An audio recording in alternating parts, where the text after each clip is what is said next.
Hello Daily Drafters and welcome to the Aetherdrift pre-release guide here on the channel designed to get you ready for your pre-release events this weekend. This video will be full of useful information for beginners to seasoned veterans, whether this will be your first ever pre-release or if you're looking for Aetherdrift specific information such as a rundown on new and returning mechanics, limited archetypes, and more to make sure you're on top of your game at your LGS.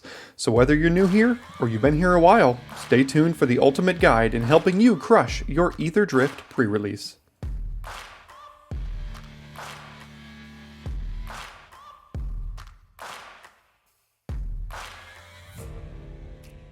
Now, some of you might be asking yourself, what exactly is a pre-release? Well, each year there are roughly 4 to 6 main set releases of Magic the Gathering products, and most local game stores run what's called a pre-release for each of these main set releases. Essentially, you battle it out against your friends and strangers using several booster packs of the brand new cards for the upcoming set that has yet to be released, hence the name pre-release. If this sounds interesting to you, let's take a step-by-step look at exactly how these events are run. Step 1. Locate your local game store. In order to participate in a pre-release event, you will need to locate one. If you do not already have a local game store that you frequent, I've included a link in the description to a website that will help you find a game store running a pre-release event near you. Now that you've found where you'll be participating, it's time to get registered. Usually stores will run events all weekend, maybe one on Friday, 2 on Saturday, and 1 on Sunday. Check with your LGS to see when the events are happening and which ones you would like to attend.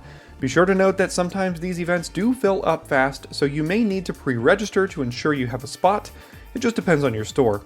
Other times you can just walk in and register on the spot. Be sure to find out what's best for your situation. Now that you're registered, it's time for the fun part.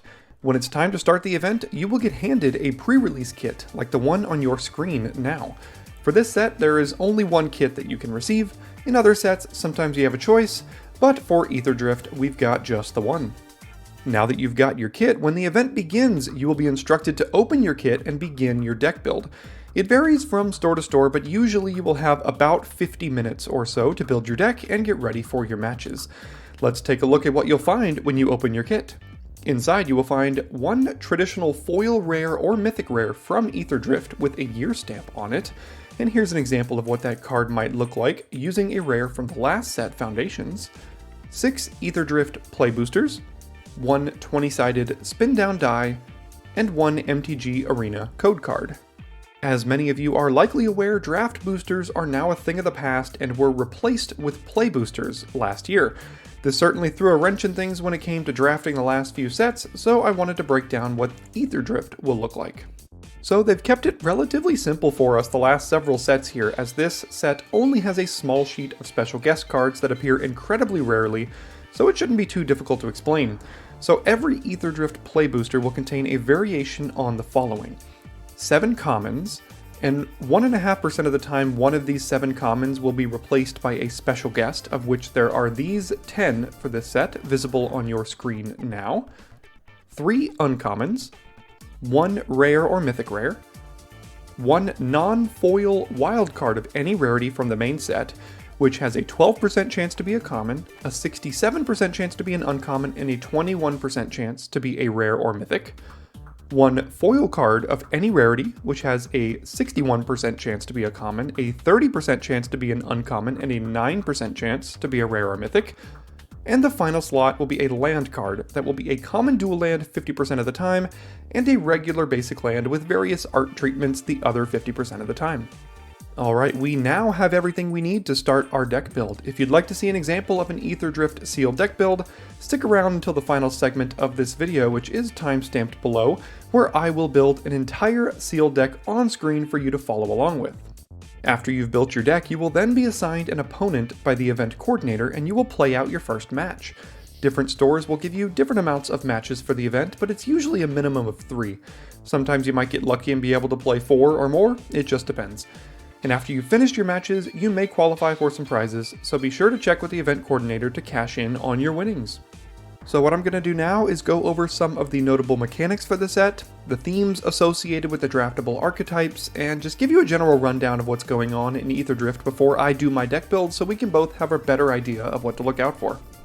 And the most prominent new mechanic being introduced in Aetherdrift is the ability to start your engines and track your speed.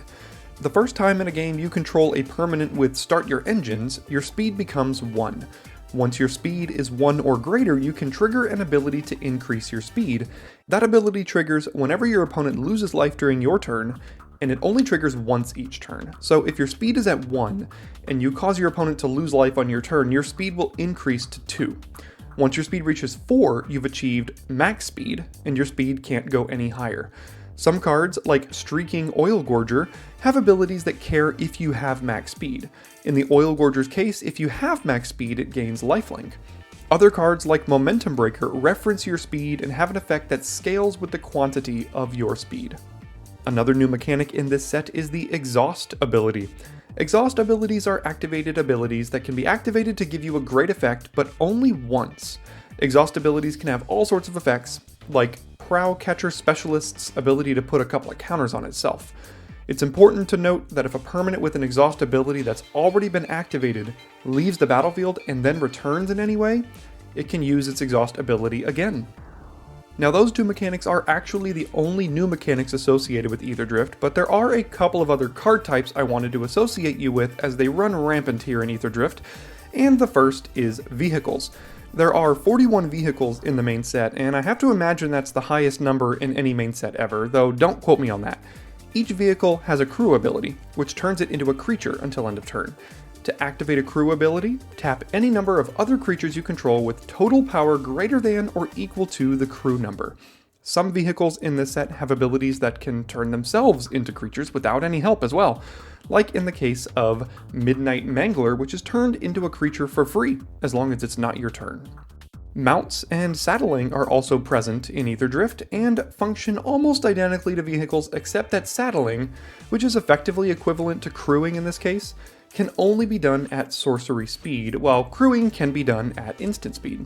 The saddle ability appears on cards that are already creatures, so there's no need to animate them per se, but saddling them up will usually provide you with an additional benefit, as is the case with Venomsac Lagak, which gets +0/+3 if it attacks while saddled. So that does it for the most notable mechanics, so let's check out the draftable archetypes that Aetherdrift will feature, each of which are visible on your screen now. Blue-White is a slow, controlling archetype that builds up a board of artifact creatures to eventually overwhelm your opponent. It has artifact synergies that play well with vehicles, so simply build up a board full of artifacts until your opponent is overwhelmed by your racing robot army. Blue-Black is a slow and steady mid-range deck where you overwhelm the board and use a variety of cards to slowly peck away at your opponent's life total. It uses artifacts to slowly but surely close out the game in a way that I'm sure is incredibly satisfying. For you, that is. Black-Red is an aggressive beatdown deck that takes advantage of start your engines and max speed to upgrade your attackers. So fill your deck with as many start your engines cards and cheap creatures to damage your opponent, and I'm sure you'll be off to a great start. The Red-Green deck is a mid-range deck that uses the Exhaust mechanic to upgrade its creatures to an impressive size.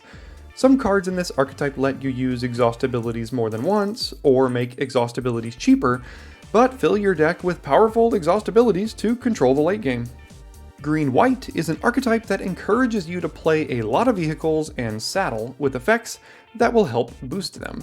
This balance could end up being an interesting one to find, as you want to find powerful vehicles and mounts, but also enough creatures to crew and saddle them up. Only time will tell if there's enough to make it all work. Blue-Red is an aggressive deck that makes use of discard mostly through cycling to keep its card flow of attackers coming. This is going to be an interesting one, as Blue-Red usually gets the Spell Slinger theme, but this time around, building around discarding cards and cycling could prove to be a super fun twist. Black-Green is a recursion-centric deck that focuses on filling up its graveyard and returning large threats to the battlefield. This archetype almost always has to do most with the graveyard, and most of the time it's not particularly well defined. We'll see if the Junkyard of Avishkar has the tools to push this deck across the finish line or not. Red-White is an aggro deck that has extra synergy with vehicles. Red-White is always the most aggressive deck in every format, and that's no different here. There are a lot of powerful, aggressive creatures and vehicles running around that are for sure to power up this deck. Black-White is an aggressive attrition deck using start your engines and max speed, which keeps up an endless army of attacking zombies while whittling away at your opponent's resources. Some of the cards in this archetype care about the new speed mechanic, and some care about zombie cards, but if you're able to strike the right balance in your deck, they could end up working very well in tandem. And Blue-Green is a ramp deck that builds up its mana to play large creatures and vehicles. It also uses that mana on exhaust costs to overwhelm the opponent. We've got another ramp deck here for Blue-Green, and most of the time Blue-Green gets ramp, it never really works out, but maybe some incredibly powerful vehicles can turn that around this time around. Now, the hardest part about the whole event is building your deck, but good news! I will now go through an entire Aetherdrift sealed deck build to give you an idea of what you want to be looking for in your pool of cards and how to maximize your chance of having a competitive deck for the event. Alright, here we are in the deck building portion of the video, and I will clarify as I do in each of these pre-release guides here. The way I did this is actually going to the website you can see on my left right now, draftsim.com. It is a website that is not a sponsor, but I loved using the website. You can build all sorts of sealed practice. There you can generate sealed pools from any format, basically ever. And Aetherdrift is also up there as of right now, as how I got this. You can generate a sealed pool, and they do have a deck building interface, but I don't particularly like it a ton, so I exported that pool and then imported it into this interface you see on your screen right now, which is sealeddeck.tech, which is also on your screen right now. So that is how I am doing this here today, for those of you that are wondering, and there's always a couple of you out there, so use this resource if you haven't already and don't really know about it. So when I start building sealed deck builds, the first thing I do is sort by rarity. Got to find what your best cards are because you want to see if you can fit them in. So what do we got here? The Speed Demon, 5 mana 5/5 flying, trample with start your engines. And at the beginning of your end step, you draw X and lose X, where X is your speed. A little bit dangerous, but could be fun. We somehow have 3 Gastel Thrill Rollers. It's a 3 mana 4/2 trample haste vehicle that just enters as a artifact creature till end of turn. It has crew 2, and you can also bring it back from your graveyard. And we have 3 of these somehow. What do we got up here? District Mascot. Kind of a 1 mana creature with some good abilities as well. I won't be reading all these cards here. Don't have time necessarily to do that. We've got Atchik Emerald Radian for a green-black deck, potentially. Captain Howler for a blue-red cycling deck. Monument to Endurance for blue-red cycling, more than likely. A 3 mana 5/4. There's been a lot of power creep I've seen so far in this set as well.